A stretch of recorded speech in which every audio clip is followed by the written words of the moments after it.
I want to show you today how I loop cable with the Faro. With the right tools and the right products, it's fairly simple.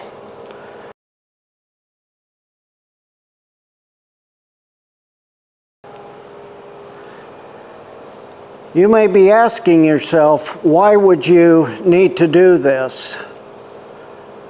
There are several applications where you would have reason to have to do something like this. Let's say if you have a pet and you want to make a lead rope or a guide wire to attach to something so you can let them go outside and play, you may need to loop something like this. Another application is you could actually put a hook on there and use it like that. Other applications is, let's say if you just need to replace a broken cable, or if you're making a clothesline. There are so many applications that would require this type of process with cables. There are two basic tools that I have to cutting cable. It's this cutter right here. This is an HKP cutter, and then this is a crimper. Both of these tools you'll find in the Do It Best hardware that I manage, and they're not cheap. This is over $40. I think this crimper is $75, $80. You may not really feel that you can afford to spend that kind of money just to make a $12 leash for a pet. Most stores, mine at least, will quiz you on what you're doing and how you need to do it. And if you have some basic information, length of the cable, size you need, what kind of loops you want to put on it, they will sell you the products you need to make these cables with, and they will actually crimp it right there in the store. At least I do. I don't know how others do it, but that's what I do. What you need is your basic cable. We sell it by the foot. You can get it at a lot of different hardware stores, whatever you have handy in your area. And then I call these little, I don't know what they are for sure, but I call them Faros.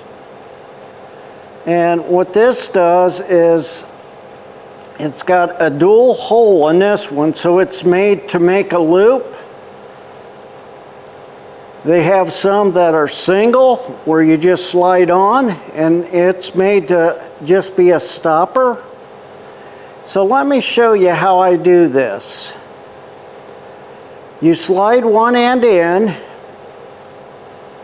like that, and you determine how large of a loop you need, and you can go through, put a hook on there, go through something, or just make a loop, and you put the other end through the other side and let it come out a little bit.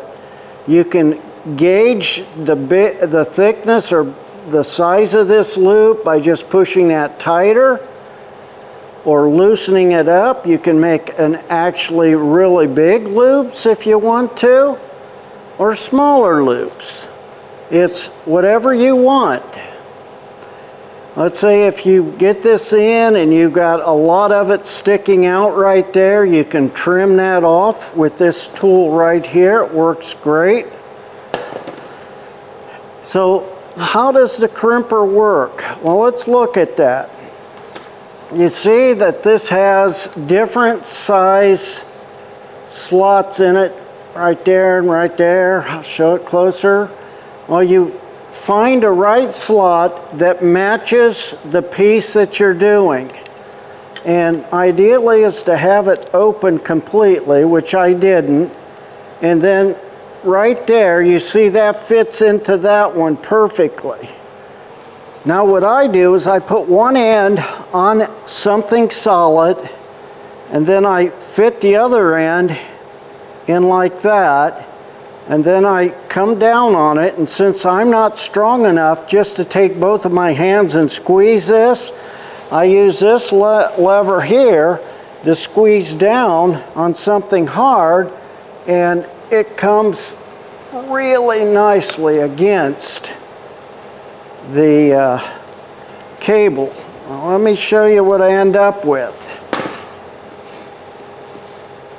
I end up with something that looks like that right there. Nice clamp. Finish it off. You can see the excess cable there. Put that in there like this, and look how easily this cuts that cable. It cuts it like butter. Let me show you that again. There's no trick to this. Anybody could do this now. Look at that. And there you have it. That's how you make a loop with cable. Anybody can do it. And the reason I have this out here is because I've been working on a project now for, well, a couple of weeks trying to get a video put together. And it's that old tiller that's behind you. It was pretty dilapidated and pretty bad shape, but it's coming together. I have videos coming out on that.